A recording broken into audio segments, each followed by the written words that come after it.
नमस्कार मित्रांनो, मी राजेश माने यूट्यूबच्या बातमीपत्र न्यूज चॅनलवर आपल्या सर्वांचे स्वागत। मित्रांनो, आज अजित पवार हे प्रभाग क्रमांक 8 औंध बोपोडी भागामध्ये रॅलीने प्रचार करत होते।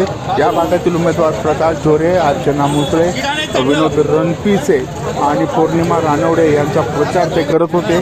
या प्रचार नंतर औंध गावात ते जेव्हा पोहोचले त्यावेळेस अचानक त्यांचा पाय मुरगळला आणि चालणं सुद्धा अवघड झालेलं होतं। असंख्य वेदना त्यांना जाणवू लागल्या, त्यामुळे त्यांनी प्रचार थांबवून गाडीतनं उतरले। मात्र थोडंही चालणं त्यांना शक्य झालं नाही। दोन कार्यकर्त्यांच्या हाताला धरून त्यांना एक एक पाऊल पुढे टाकावं लागत होतं। त्याच वेळेस प्रचारासाठी जी गाडी वापरण्यात आलेली होती त्या गाडीतच त्यांना बसून पुढं पाठवण्यात आलं।